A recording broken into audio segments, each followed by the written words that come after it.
रहमानिर्रहीम अस्सलाम वालेकुम, welcome back. और जनाबे वाला लेक्चर नंबर 9 और हमारी नई डोमेन शुरू होगी। जिस तरह आपको नज़र आ रहा है यहाँ पे कलर भी चेंज हो गया है।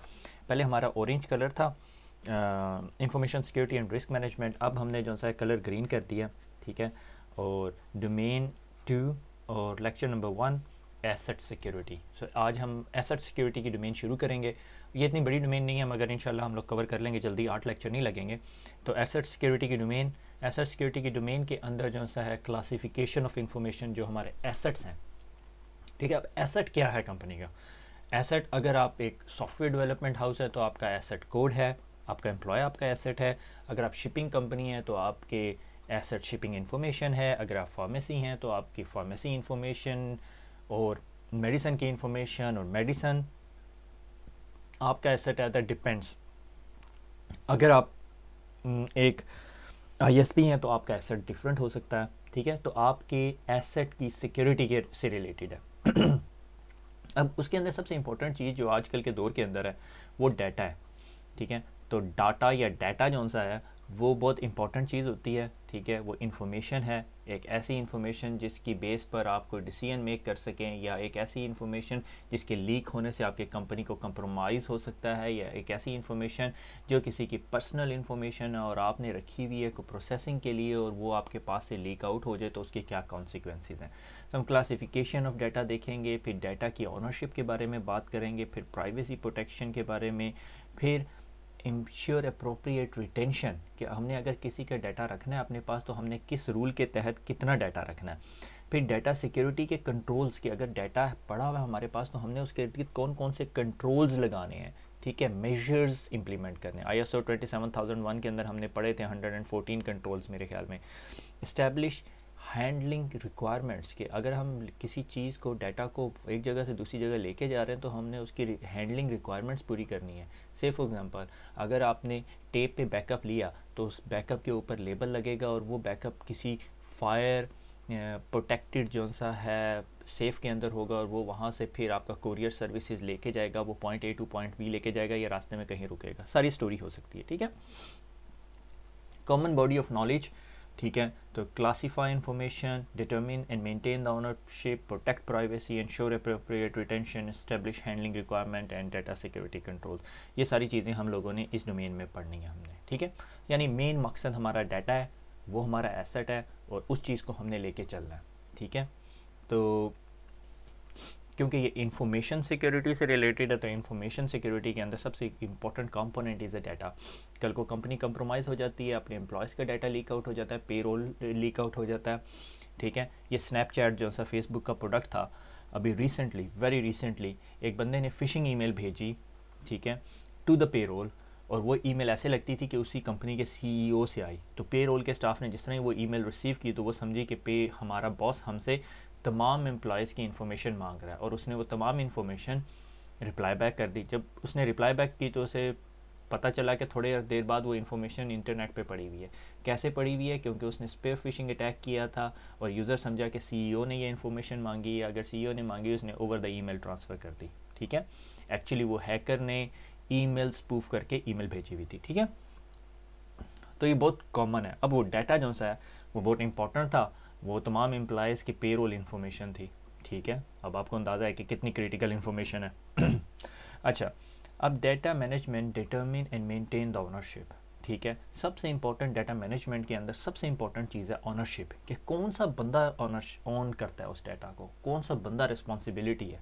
क्योंकि ultimate responsibility in the company is the responsibility of executive management, मगर फिर भी, ठीक है। Broad range of activity from administrative to technical, good data management include, कि डाटा मैनेजमेंट के अंदर ब्रॉड रेंज ऑफ एक्टिविटीज़ आ जाती है। एडमिनिस्ट्रेटिव कंट्रोल्स भी आ सकते हैं, टेक्निकल भी हो सकते हैं। एडमिनिस्ट्रेटिव क्या, कि हाँ भाई ये स्पेसिफिक एडमिनिस्ट्रेटिव कंट्रोल्स हम लगा देते हैं, ठीक है, पॉलिसी लगा दी, ठीक है, एडमिनिस्ट्रेटिव कंट्रोल का। Technical control, access control list लगा दी, फायरवॉल लगा दी, डाटा को इनक्रिप्ट कर दिया, टेक्निकल कंट्रोल हो गया, ठीक है।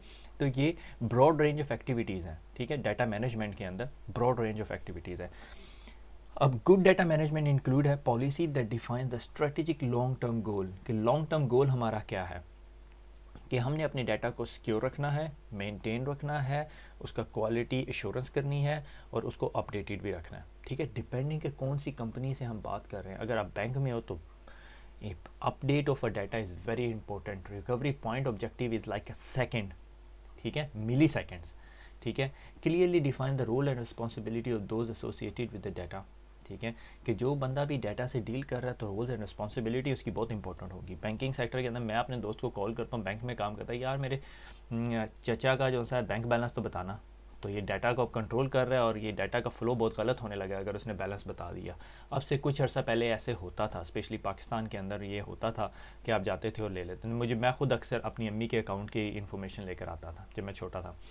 तो data quality, procedure, quality assurance and control, कि डाटा की क्वालिटी मेंटेन करने के लिए कौन कौन से प्रोसीजर्स हैं, ठीक है। इसकी बहुत अच्छी एग्जांपल डाटा से रिलेटेड नादरा जो पाकिस्तान के अंदर नेशनल डेटाबेस है वो है, ठीक है। गो कि मेरे एनडीए साइंस थे, मैंने खुद नादरा में काम किया, तो मुझे अंदाज़ा है कि मैं बहुत सारी चीज़ें डिस्क्लोज़ नहीं कर सकता। मगर उसकी एक बहुत कॉमन एग्जांपल ये थी कि आप जब लोगों के फॉर्म पे एंट्री फिल कर रहे होते थे तो मेक श्योर करते थे नादरा के अंदर कि 2 बंदे वो एंट्री फिल करें, और जब वो एग्जैक्ट मैच होती थी तो वो कार्ड प्रोसेसिंग के लिए चला जाता था, ठीक है। ये जब शुरू में नादरा के दिनों की बात है, जब नादरा में वो फॉर्म बेस्ड एंट्री सिस्टम होता था, तो 2 बंदे उस एग्जैक्ट फॉर्म को फिल करते थे और वो एग्जैक्ट मैच होता था तो फॉर्म चला जाता था, अगर नहीं मैच होता था तो फिर वो क्वालिटी एश्योरेंस के पास चला जाता था। It's a perfect example of data quality assurance management, ठीक है। Documentation of specific data management practices, कि अगर आपका कोई डाटा मैनेजमेंट प्रैक्टिसेस हैं कि कौन सा डाटा सेंसिटिव है, कौन सा नॉन सेंसिटिव डाटा है, उसको हमने कैसे कंट्रोल करना है, वो सारी इन्फॉर्मेशन आपने इस डॉक्यूमेंट के अंदर प्रैक्टिसेस के अंदर मेंटेन करने हैं। Adherence to agree upon the data management practices, फिर मेक श्योर करना है कि सबकी ट्रेनिंग हो, सब अंडरस्टैंड कर सके। Carefully plan and document the database specification, कि अगर किसी डाटाबेस में आप स्टोर कर रहे हो तो आपने प्लानिंग करनी है कि आज इतना डाटा है तो 5 साल बाद कितना होगा, 10 साल बाद कितना होगा। ये ना हो कि आप माइक्रोसॉफ्ट एक्सेस में रख दें, कल को पता चले आपको वेयर हाउसिंग सोल्यूशन चाहिए था। Define product like a data backups and formats, अच्छा ये बहुत इंपॉर्टेंट चीज़ है। इस बात पे मुझे कोट नहीं करना, मगर मुझे याद पड़ता है कि मैंने कहीं पे सुना था कि ये जो न्यूक्लियर वेस्ट फैसिलिटीज़ होती हैं और वो डाटा को स्टोर कर रही हैं, क्योंकि 100,000 ईयर्स तक वो डाटा स्टोर होना है या हंड्रेड्स ऑफ ईयर्स तक स्टोर होना है, तो वो उधर बहस हो रही थी कि किस फॉर्मेट में सेव करें, एक्सेल फॉर्मेट में करें, वर्ड में करें, ये करें वो करें। तो दे ऑल एग्रीड अपॉन कि हम HTML फॉर्मेट के अंदर डाटा सेव करेंगे, ठीक है, HTML फॉर्मेट के अंदर, क्योंकि ये एक ऐसा फॉर्मेट है जिसे हमें लगता है कि that would stand the test of time, ठीक है। फिर उसके बाद ongoing data audit to monitor and use and access and integrity, के ऑडिट करेंगे फिर हम डाटा का, ठीक है। आजकल सिक्योरिटी के अंदर database audits, database access audits बहुत ज़्यादा हो रहे हैं, ठीक है। Ongoing and involving data security approach, test layered control of reducing the risk to the data, कि भाई टेस्ट लेयर्ड अप्रोच भी करेंगे कि पहले पेरीमीटर लेयर को टेस्ट करेंगे, internal, back end, front end, सारा कुछ टेस्ट हो। Clear statement criteria the data access who has a full access, ठीक है, कि किस बंदे के पास फुल एक्सेस होनी चाहिए, किसके पास फुल एक्सेस नहीं होनी चाहिए, और access need to know basis पे होनी चाहिए, और कितने अरसे के लिए किसी को एक्सेस है, ठीक है। Clear and documented publish data that is available and usable to users with consistent delivery procedure, कि भाई कौन सा डाटा किस यूज़र के पास रीडेबल फॉर्मेट में होना चाहिए। इन शॉर्ट अगर मैं इस चीज़ को समराइज़ करूँ, broad range of data management के अंदर आपके पास पॉलिसी होनी चाहिए, प्रोसीजर होने चाहिए, फिर आपके पास रिस्पॉन्सिबिलिटी बड़ी क्लियर होनी चाहिए, किस बंदे के पास है, किस किस्म का डाटा हमने सेव करना है, कहाँ तक सेव करना है, कितने अरसे तक करना है। डाटा रिटेंशन पॉलिसीज़ होनी चाहिए जो कि इधर पॉइंट्स में नहीं डिस्कस किया हुआ। फिर हमारे पास क्लियर ऑडिट होना चाहिए, क्लियर ऑडिट ट्रेल्स होनी चाहिए कि हमें पता हो कि किसने किस टाइम कौन सा डाटा एक्सेस किया। ये बहुत क्रिटिकल चीज़ है। आगे चलते हैं, डाटा पॉलिसी। ये मैंने स्क्रीनशॉट लिया है फेसबुक की डाटा पॉलिसी। अगर आप गूगल करें फेसबुक डाटा पॉलिसी तो आपको अंदाज़ा हो जाएगा कि डाटा पॉलिसी में क्या कुछ इन्फॉर्मेशन होती है। ये गूगल का पब्लिक इन्फॉर्मेशन है। उस डाटा पॉलिसी के अंदर हाई लेवल प्रिंसिपल्स होते हैं।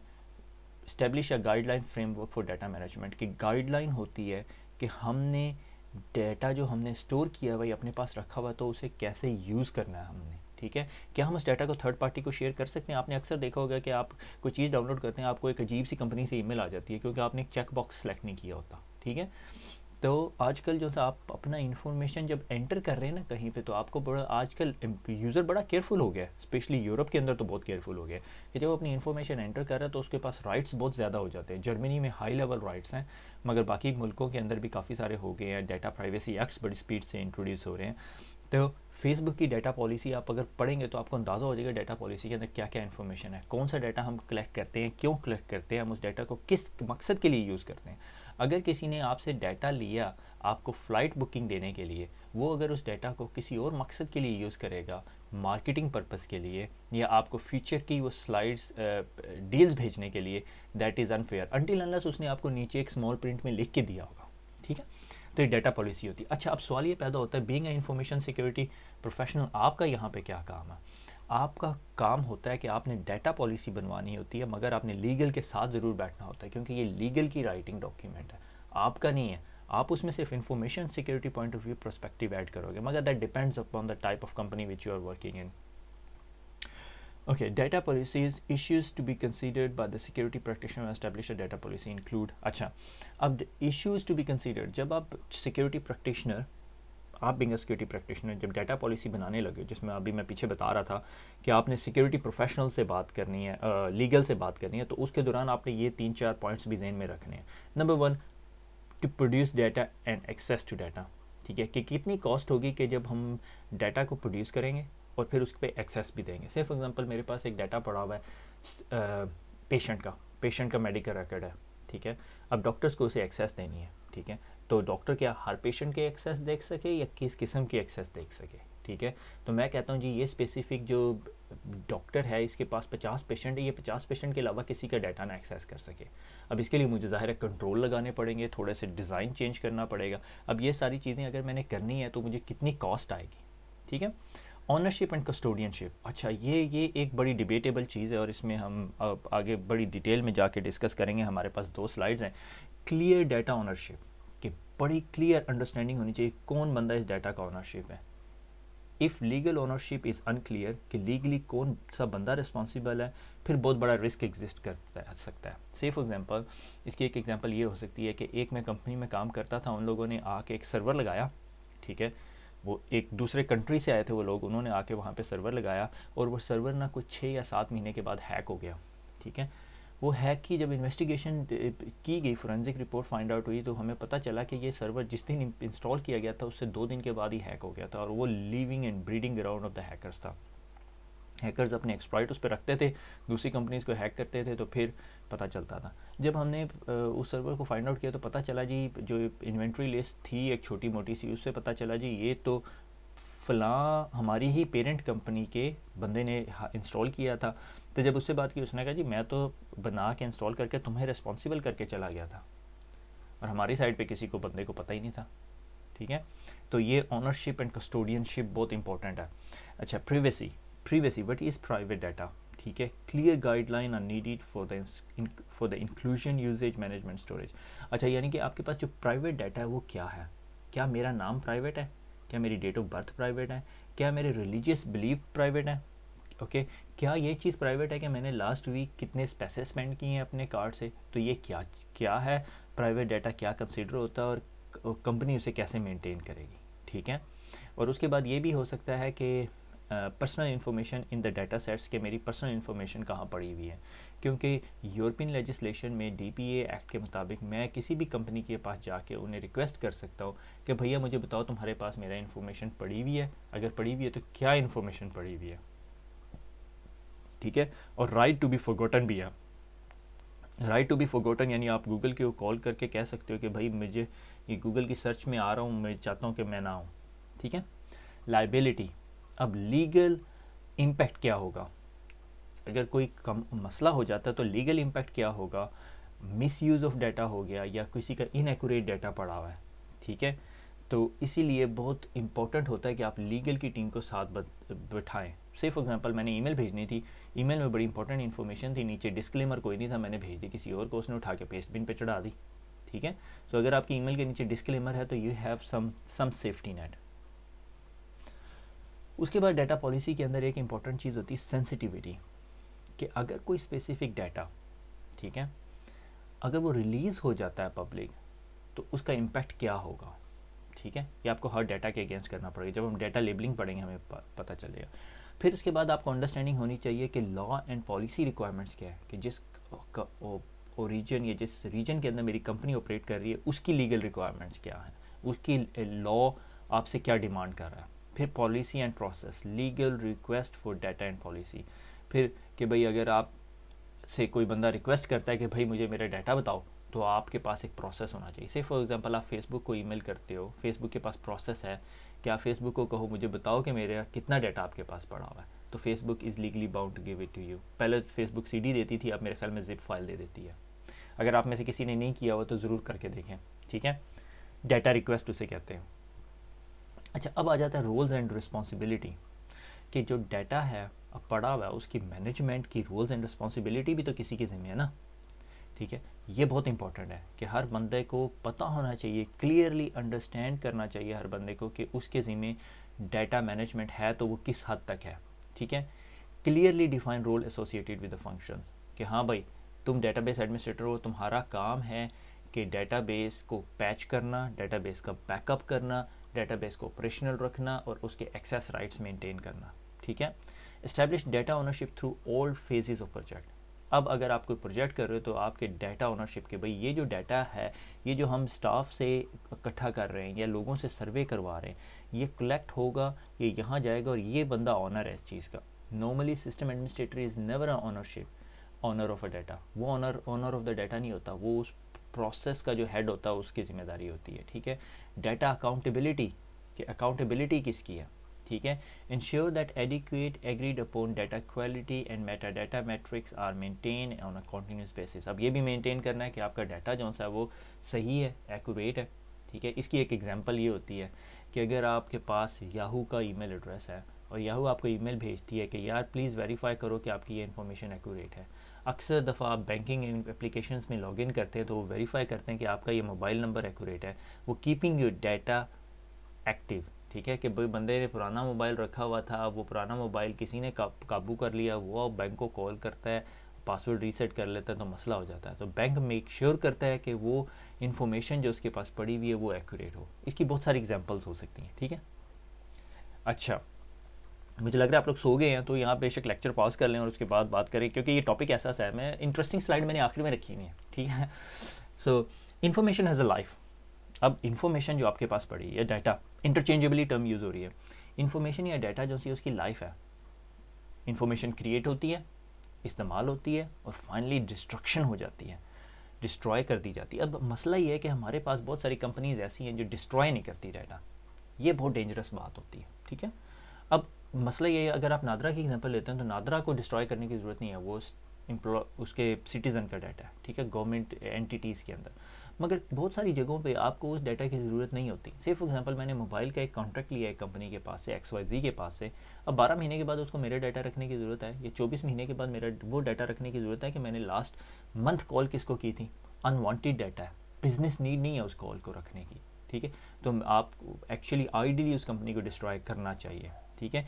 यूके में लेजिस्लेशन ये है कि आप किसी किस्म का जो डाटा होता है वो 7 साल से ज़्यादा नहीं रख सकते। कैनेडियन लॉ मेरे ख्याल में, maybe I am wrong, कि जब बंदा मर जाता है तो उसके मरने के मेरे ख्याल में 3 साल के बाद वो डाटा नहीं रखते, कुछ इस तरह का चक्कर है, ठीक है। तो हर मुल्क का डाटा प्रोटेक्शन लॉज डिफरेंट है। तो आप जिस कंट्री में भी मुझे बैठे यहाँ पे सुन रहे हैं, तो वहाँ का एक लोकल डाटा प्रोटेक्शन एक्ट उठा के देख लें, आपको बहुत इंटरेस्टिंग इन्फॉर्मेशन मिलेगी, ठीक है। अच्छा, बहरहाल मेक श्योर प्रोटेक्टेड, तो आपने प्रोटेक्ट करना है उसको, ठीक है। जो ये डाटा है थ्रू आउट इट्स लाइफ, जब वो क्रिएट किया जा रहा है, जब वो इस्तेमाल हो रहा है और जब वो फाइनली डिस्ट्रॉय हो रहा है। अब डिस्ट्रक्शन एक पूरी की पूरी साइंस है, डिगॉस करनी है, क्या करना है, ठीक है। यूज़ हो रहा है तो पूरी की पूरी साइंस है कि किस किस ने यूज़ करना है। क्रिएट हो रहा है यानी कलेक्शन ऑफ डाटा हो रही है, तो आपने मेक श्योर करना है कि वो प्रोटेक्टेड रहे। ये सारे पॉइंट्स हम डिस्कस करेंगे। एक्चुअली हमारा पूरे का पूरा जो ये डोमेन है ये इन 3 एंटिटीज़ के इर्द गिर्द घूमेगी। जब हम क्रिएट कर रहे हैं, जब हम उसे यूज़ कर रहे हैं और जब हम उसे फाइनली डिस्ट्रॉय कर रहे हैं। लाइक यूज़ क्या कर रहे हैं कि इस सर्वर पे पड़ा हुआ है, इस सर्वर से हम इस यूज़र को दे रहे हैं, ठीक है, या ये डाटा कॉपी करके अपने लैपटॉप में लेके जा रहा है, ठीक है। तो data in motion and data at rest जो है उसे इनक्रिप्ट करेंगे, ठीक है। Ensure it is available to those who need it. अगर ये यूज़र जो है हमारा लेजिट यूज़र है और इसे इस डाटा की ज़रूरत है, तो हम मेक श्योर करेंगे कि हम इस डाटा की एक्सेस इस बंदे को दें। फिर उसके बाद जब हम फारिग हो जाएं तो हमने इसको डिस्ट्रॉय करना है, और हमने ऐसे डिस्ट्रॉय करना है कि हम मेक श्योर करें कि कोई और इसे एक्सेस ना कर सके, ठीक है। The information owner typically has following responsibility. अब जो ये डाटा है, डाटा ऑनर या इंफॉर्मेशन ऑनर एक टर्म है। अब उसकी रिस्पॉन्सिबिलिटी क्या, ठीक है। आप समझो जी ये डाटा ये सर्वर में पड़ा हुआ है, ठीक है, ये डाटाबेस बनी हुई है, इसमें हमने डाटा रखा हुआ है। अब इंफॉर्मेशन ऑनर जो सा है उसकी रिस्पॉन्सिबिलिटी नॉर्मली एग्जेक्टिव बंदा होगा, ये सिस्टम एडमिनिस्ट्रेटर नहीं होगा। Determine the impact of the information has on the mission of an organisation, कि ये जो इंफॉर्मेशन है इसका कंपनी के लिए कितनी वैल्यूएबल चीज़ है ये, ठीक है। अगर मेरी इंश्योरेंस कंपनी है तो ये बहुत वैल्यूएबल चीज़ है, ठीक है, क्योंकि अगर ये डाटा उड़ गया तो बड़ा मसला हो जाएगा मेरे लिए। अगर ये डाटा अपडेटेड नहीं है तो फिर भी मेरे लिए बड़ा मसला है। से फॉर एग्जांपल ये कंपनी जो सी है ये कार इंश्योरेंस करती है, ठीक है, ये कार इंश्योरेंस कर रही है, ठीक है। इस बंदे ने कहा कि जी मेरी कार जो सी है ना वो मॉडल नंबर ये है, कल इसका एक्सीडेंट हो जाता है, ठीक है। तो मैं जो सा इस डेटाबेस से वेरीफाई करूँगा उसने मुझे इन्फॉर्मेशन क्या दी थी ताकि उस हिसाब से उसका क्लेम पूरा किया जाए, ठीक है। अगर उसने कहा था ये मेरी कार जो सी है वो 1000 पाउंड की है, ठीक है, तो कंपनी 1000 का ही क्लेम देगी उसे, 5000 नहीं देगी उसे, ठीक है। तो ये अब ये इन्फॉर्मेशन बहुत इंपॉर्टेंट है। इस डाटा का ऑनर कौन होगा, कोई एग्जैक्टिव चीज़ होगी, ठीक है।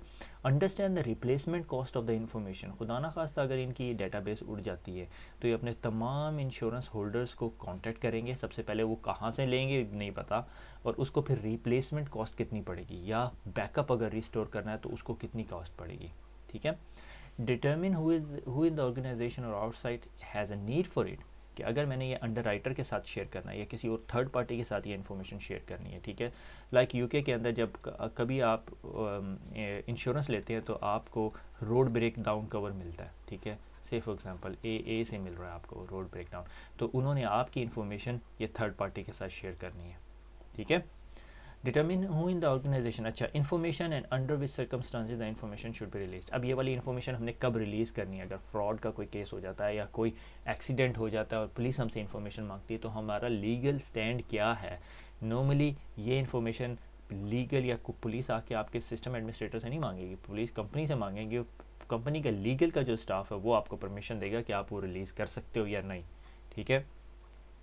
No when the information is inaccurate, no longer needed and should be destroyed. ये बहुत इंपॉर्टेंट पार्ट है और बहुत सारी कंपनियों में ये जो सा पॉइंट है ये कंप्लीट नहीं हो सकता। अच्छा, उसके बाद अच्छा ये यहाँ पे ना नीचे मैंने लिखा हुआ है डेटाबेस एडमिनिस्ट्रेटर, मैं यहाँ पे लिख देता हूँ DB एडमिन। अच्छा, अब डेटाबेस एडमिनिस्ट्रेटर जो सा है ये एक ऐसा पर्सन, डाटा कस्टोडियन या डाटा कस्टोडियनशिप, एक ऐसा पर्सन होता है जो इंचार्ज होता है जो डाटा मैनेजमेंट के एस्पेक्ट्स को देखता है, ठीक है, कि मेक श्योर करे कि डाटा जो है कंप्रोमाइज़ नहीं है, तमाम गाइडलाइन फॉलो हो रही हैं और एक्यूरेट डाटा पॉलिसी को फॉलो किया जा रहा है। तो उसको डाटा पॉलिसी भी पढ़नी होगी। तो उसके अंदर बहुत सारे रोल हो सकते हैं, डाटा मैनेजर हो सकता है, सिस्टम एडमिनिस्ट्रेटर हो सकता है, डाटाबेस एडमिनिस्ट्रेटर हो सकता है, आईटी कंसल्टेंट हो सकता है, प्रोजेक्ट लीडर हो सकता है, ठीक है। ये सारे लोग कस्टोडियन होते हैं डाटा के, ठीक है, ऑनर नहीं होते। ऑनर आपका कोई और बंदा होगा, ठीक है। CEO ऑफ द कंपनी हो सकता है, CFO of the financial data का responsible CFO of the company हो सकता है। अगर आप ये इंश्योरेंस कंपनी है तो इंश्योरेंस का जो हेड होगा वो रिस्पॉन्सिबल ऑनर है डाटा का, वो डिसाइड करेगा कौन सा डाटा कहाँ जाना चाहिए। अगर आप चेंज कंट्रोल कर रहे हो, किसी बंदे की एक्सेस दे रहे हो या डिनाई कर रहे हो तो वो उस चेंज कंट्रोल को साइन करेगा, ठीक है। Adherence to appropriate relevant data policy, वो मेक श्योर करेगा कि वो एडहेर कर रहा है यानी फॉलो कर रहा है उस पॉलिसी को, ठीक है। Maintain appropriate security, security controls maintain कर रहा है। One of the security control is keep the database updated, ठीक है। One of the security control is maintain the backup of it, ठीक है। मेंटेनेंस कर रहा है, ठीक है। डाटा सेट की डॉक्यूमेंटेशन इंक्लूड की हुई है उसने। फिर assurance of the quality and validation, ये क्वालिटी एश्योरेंस और वैलिडेशन दो डिफरेंट चीज़ें हैं, ठीक है। Any additional data set include a periodic audit to assure the ongoing data integrity, और रेगुलर ऑडिट भी करता रहे, पता चले डेटाबेस मेंटेन है। लाइक हमें एक कंपनी की वेबसाइट है कोई, हमें जाना पड़ा वहाँ पे, तो पता चला जी वेब पेज के ऊपर कोई 2 नंबरी नहीं हुई हुई। 1 साल पुराना बैकअप भी उठा के देख लिया, काफ़ी स्टैटिक किस्म की थी। जब हमने डाटाबेस उठाई तो डाटाबेस के अंदर वेब शेल पड़ा हुआ था, ठीक है। अगर आपको वेब शेल करनी आइडिया तो गूगल करके देख लें, ठीक है। तो ये एक ऐसी चीज़ है जिससे हुक करता था हैकर ऑनटू देयर सिस्टम, और डाटाबेस में पड़ा हुआ था और डाटाबेस बैकअप होती थी। डाटाबेस उन्होंने 4 दफ़ा मूव करके देख ली, वो सर्वर फिर दोबारा हैक हो जाता। तो उसकी वजह ये थी कि डाटाबेस के अंदर वेब शेल पड़ा हुआ था और वो कॉल हो जाता था जिस तरह प्लग इन लोड होता था, ठीक है। तो ये अब आजकल के मॉडर्न डेज़ के अंदर अब ये कुछ हो रहा है।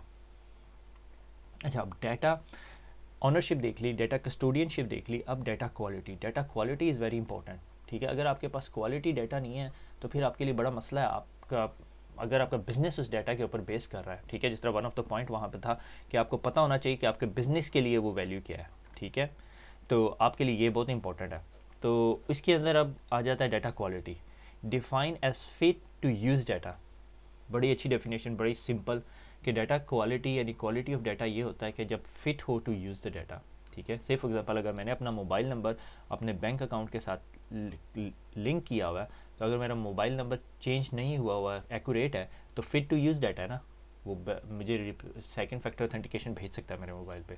A loss of data quality at any of these stages reduce the applicability and use, कि अगर डाटा क्वालिटी डिक्रीज़ हो जाती है, गिर जाती है, ठीक है, तो फिर उसका कोई फ़ायदा नहीं है, ठीक है, वो अफेक्ट करेगी, reduce the applicability and use, कि उसका इस्तेमाल नुकसानदेह हो जाएगा, ठीक है।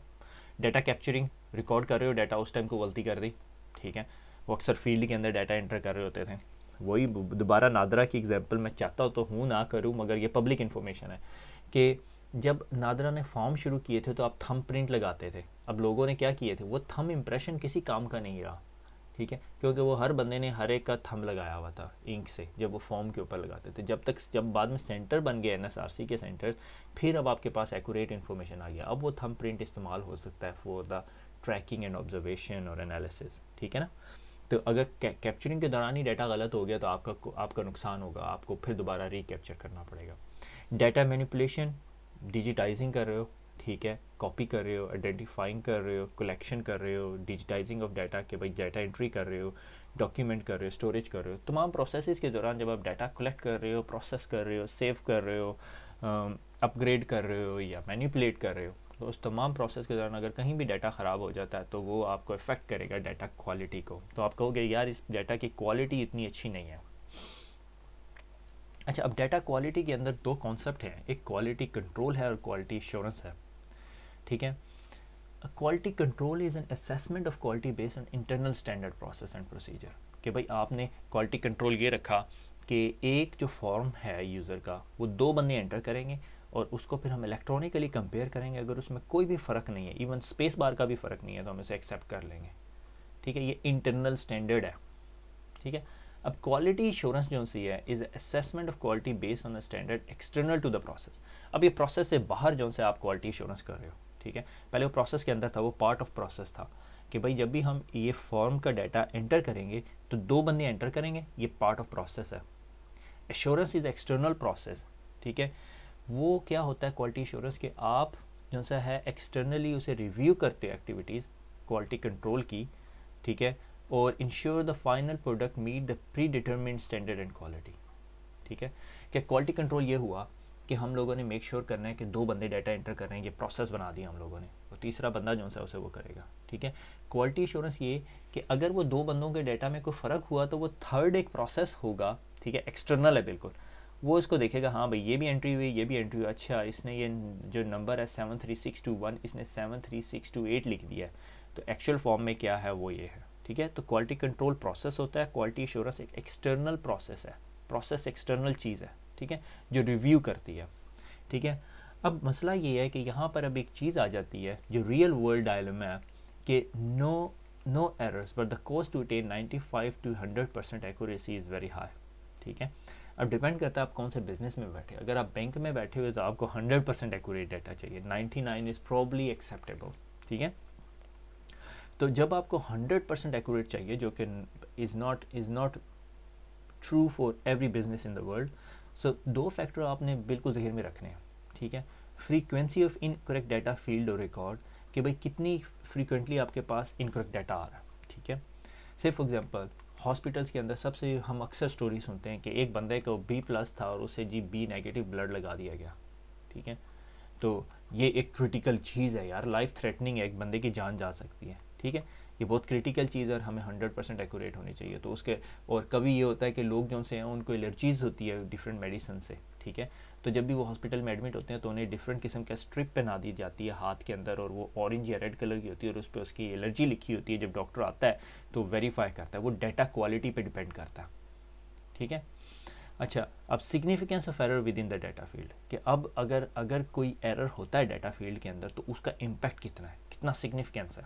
ठीक है, तो ये एक दो एग्जांपल मैंने दी हैं, 10 वर्सेस 1.0, और डेसिमल वैल्यू थोड़ी सी गलत लग गई है। ठीक है, वो 10 रुपये को उसने एक कर दिया उसका, और ये 1000 को जो सा है 1000.1 कर दिया। तो यहाँ पे सिग्निफिकेंस वेरी हाई है, और यहाँ पे भी हाई है।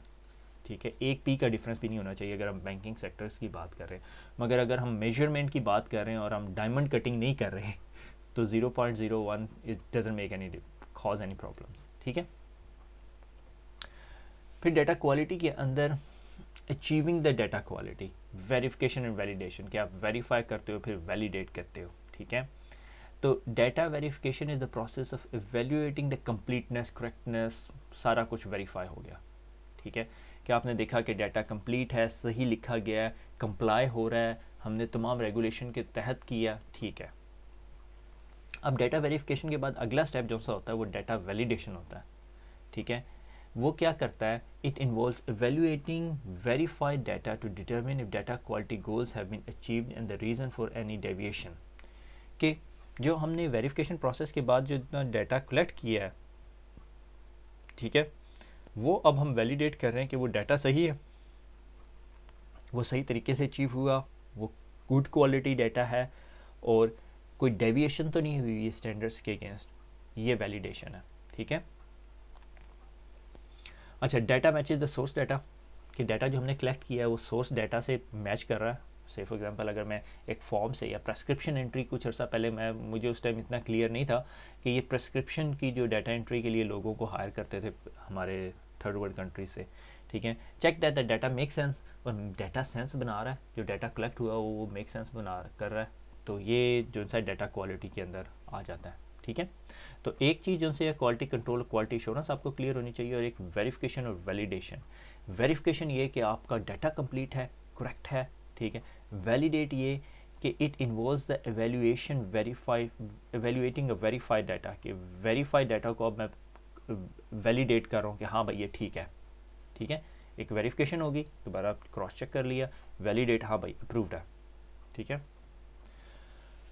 डाटा डॉक्यूमेंटेशन एंड ऑर्गेनाइजेशन, हम डाटा इकट्ठा तो कर लिया, अब इसको ऑर्गेनाइज़ करना बड़ा मुश्किल है। आप में से बहुत सारे लोगों के साथ यही मसला होगा कि आपके पास बहुत सारा डाटा होता होगा और आप संभाल के रखते हैं, मगर उसे ऑर्गेनाइज नहीं रखा हुआ होता। जब आपको ढूंढना पड़ता है तो बहुत मुश्किल होता है। Being IT professional, that is the first skill that you need to master. अगर आपके पास एक डॉक्यूमेंट मैंने 1 साल पहले दिया है, और मैं आपको 1 साल बाद आपको कहूँ कि काशिफ मुझे वो फ़लाँ कंपनी के साथ जो प्रोजेक्ट हुआ था उसमें कॉस्ट कितनी आई थी मुझे बताओ, और आप कहो कि मुझे नहीं पता, तो मैं कोशिश करूँगा मैं आपसे जान छुड़ा लूँ। ठीक है, क्योंकि this is what you need to do, and I learned it a lot. ठीक है, तो हर बंदे का ये काम, अपने डॉक्यूमेंट अरेंजमेंट करने का डिफरेंट तरीक़ेकार होता है। ठीक है, so data documentation is very critical to ensure that data set are usable well into the future, कि usable हो well into the future। अब फ्यूचर के अंदर आपको नहीं पता कि कौन बंदा कंपनी में काम कर रहा होगा, और आप भी कर रहे होगे तो आपको नहीं याद होगा क्या होगा। ठीक है, इसके लिए एक टर्म यूज़ करते हैं डाटा लॉन्गिविटी। ठीक है, कि कितने अरसे तक आप वो कर रहे हो। अब is proportional to the documentation, अगर डाटा डॉक्यूमेंटेशन हमने अच्छी की हुई है, उस डाटा की डॉक्यूमेंटेशन अच्छी की हुई, वो इंडेक्स जो फाइल बनाई हुई है से फॉर एग्जांपल, और आपको कोई चैप्टर ढूंढना है तो आप वो स्पेसिफिक पेज पे चले जाते हो। ठीक है, जितनी अच्छी डॉक्यूमेंटेशन होगी उतना अच्छा, इतना रिलायबल डाटा हमारे पास पड़ा होगा। ठीक है ना। ठीक है, ensure the longevity of data and their reuse of multiple purpose, reuse हो सके। ठीक है, तो डाटा डॉक्यूमेंटेशन जितनी अच्छी होगी। ठीक है, ensure that the data user understand the content, context and limitation of data set, कि उन्हें पता हो कि ये डाटा क्या है, कहाँ से आया है, क्या क्या इसके अंदर है, इसकी क्या लिमिटेशन है। ठीक है, facilitate the discovery of data set, कि अगर आप सर्च ऑप्शन या ढूंढना या कुछ भी डिस्कवरी करना चाहते हो डाटा सेट्स की, वो कर सकते हो। डाटा सेट इज़ लाइक जो डाटा है, ठीक है, उसे एक ग्रुप में डाल दिया। ठीक है, लोगों की डेट ऑफ बर्थ या कार इंश्योरेंस डाटा। ठीक है, डाटा सेट्स डिपेंड अपॉन आपकी requirement. Facilitate the interoperability of data set and data exchange, अगर आप 2-4 डाटा सेट्स को आपस में कंबाइन करके कुछ क्यूरी करना चाह रहे हैं तो आप कर सके। ठीक है, आप से फॉर एग्जांपल कोई करना चाहे कि 2018 में हमने कितनी कार इंश्योरेंसेस सेल की हैं 2012 के अंदर, 13, 14, 15, 16 के अंदर 5 सालों में हमने कितनी की हैं, फिर उसके बाद 5 सालों में हमने क्लेम्स कितने किए हैं। अब ये जब इन्फॉर्मेशन एक बंदे के सामने नज़र आ रही होगी तो वो उससे बेटर डिसीजन निकाल सकता है, ठीक है ना। वो इन्फॉर्मेशन की जब एग्जांपल हम देते थे कि एक ऐसा डाटा जिससे आप इन्फॉर्मेशन एक्सट्रैक्ट कर सके, मीनिंगफुल इन्फॉर्मेशन एक्सट्रैक्ट कर सके, ठीक है, वो एक डाटा होता है, ठीक है, एक रॉ डाटा होता है। शुरू में जब कंप्यूटर की बुक पढ़ते होते तो उसमें कुछ इस तरह की स्टोरियाँ लिखी होती थी। अच्छा, data set titles and file name के इसके अंदर फिर आपकी किताब ने बड़ी डिटेल में लिखा हुआ है कि डेटा सेट के नाम बड़े डिटेल्ड होने चाहिए, डिस्क्रिप्शन होनी चाहिए, फ्यूचर के यूज़ के लिए इस्तेमाल हो सके। फिर electronic files of data set should be given a name that reflects the content of the file, के उनका नाम कुछ इस तरह होना चाहिए, ये नहीं होना चाहिए 001, 002, 003, ठीक है ना। फोरेंसिक के अंदर बहुत सारे लोग बड़ी अच्छी नेमिंग कन्वेंशन यूज़ करते हैं कि कौन सा केस किस डेट को किस कंपनी का केस नंबर चल रहा है और उसकी फिर hard disk 1, hard disk 2, hard disk 3, 999 तक जाते हैं, ठीक है। तो कुछ लोग प्रोजेक्ट के नाम देते हैं, कुछ लोग ईयर के नाम देते हैं, वर्जन नंबर, फाइल नेम। फिर एक और टर्म आ जाती है यहाँ पे मेटा डाटा, कि जो डाटा है जितना हमारे पास पड़ा उसका जो समरी इन्फॉर्मेशन है, जिस इसके लिए सिंपल एक टर्म मैं यूज़ करता हूँ, डाटा अबाउट डाटा, कि मेरे पास जो डाटा पड़ा हुआ उसकी जो समरी इन्फॉर्मेशन मेरे पास पड़ी, इसे मेटा डाटा कहते हैं, ठीक है। ये आपके जो सर्च इंजन वगैरह हैं ये बड़े यूज़ करते हैं। I am not expert in that, मगर मैंने भी सुनी सुनाई बात सुना रहा हूँ, beyond the scope of your topic. ये जो सा है ये bbc.com का रिसोर्स है डाटा के ऊपर। तो ये बता रहा है 2008 के अंदर जो सा है 2008 के अंदर जो सा 0.5 जीटा बाइट डाटा हमारे पास पड़ा हुआ है, ठीक है। 0.8, 1.2, 1.8, 2.8 और 2019 तक हमारे पास 30 जीटा बाइट हो जाएगा। आप ये देखो कि एक्सपेंशन ऑफ डाटा कितनी स्पीड से हो रही है, ठीक है। आप सिर्फ 2012 से 2011 और 12 के दरमियान पूरे का पूरा 1 जीटा बाइट इंक्रीज़ हो गया, और यहाँ से यहाँ तक कितना जीटा बाइट, तकरीबन 28 के करीब, ठीक है, 27 कर लो, चलो 27 जीटा बाइट डाटा इंक्रीज़ हो गया, जो हमने अभी तक इतने अरसे में इस्तेमाल ही नहीं किया, ठीक है। वो सिर्फ 4 या 5 साल के अंदर अंदर हो जाएगा, ठीक है। ये डाटा इन्वॉल्व की एग्जांपल है, ठीक है। अच्छा, अब इसके अंदर डाटा स्टोरेज जो है वो बड़ा एक इंटरेस्टिंग टॉपिक हुआ करता था। ये मुझे स्लाइड वैसे मिली, डाटा जब आप स्टोर कर रहे हो तो आपने देखना है कि लॉन्गेविटी के कितने अरसे तक मुझे ये डाटा रखने की ज़रूरत है, ठीक है। 1994 में जिप ड्राइव तकरीबन 2 साल तक, अगर आप उसको बहुत केयरफुली अनयूज्ड और एक्सट्रीम केयर, ठीक है, बड़ी एक्सट्रीम केयर करेंगे तो ये 10 साल तक आपका डाटा संभालेगी। फ्लॉपी डिस्क 5 इंच की, पता नहीं आप लोगों को याद है या नहीं, ठीक है। फिर 3.5 की, फिर CD रोम आ गई, 3 साल तक रखती है, 100 साल तक अगर आप केयर के साथ रखो। मुझे नहीं पता आप में से किसी ने रखी हुई या नहीं। USB फ्लैश ड्राइव तकरीबन 10 साल तक रखती है आपके, ठीक है।